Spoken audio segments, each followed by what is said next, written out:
પ્રેગ્નન્સીના 7 મંથમાં તમારું એક એક સ્ટેપ બેબીના ગ્રોથ પર ઇફેક્ટ કરે છે. આ સ્ટેજમાં તમારું ડાયટ અને રેસ્ટ બેબીનું વેઇટ કેમ ઇન્ક્રીઝ થાય છે એને ડિસાઇડ કરે છે.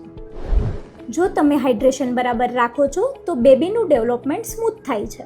તમારું સ્ટ્રેસ લેવલ પણ બેબીની એક્ટિવિટી ઉપર અસર કરે છે અને તમારા બેલેન્સ ડાયટની એક એક બાઇટથી બેબીના ઓર્ગન સ્ટ્રોંગ બનતા હોય છે. તમારી પ્રોપર સ્લીપના એક એક અવર બેબીની હેલ્થ સિક્યોર કરે છે. 7th મંથમાં વોકિંગ અને લાઇટ એક્સરસાઇઝથી બેબીનું સર્ક્યુલેશન ઇમ્પ્રૂવ થાય છે. જો તમે કેરલેસ રહ્યા તો પગનો સોજો, ફટીગ બધું વધી શકે છે, જે બેબી પર પણ ઇફેક્ટ કરે છે. રેગ્યુલર ડોક્ટર ચેકઅપના એક એક સ્ટેપ બેબીની સેફટી માટે પ્રોટેક્ટિવ છે. એટલે યાદ રાખો કે આ સમયનું તમારું એક એક ડિસિઝન ડિલિવરી અને બેબીની હેલ્થ પર સીધી અસર કરે છે.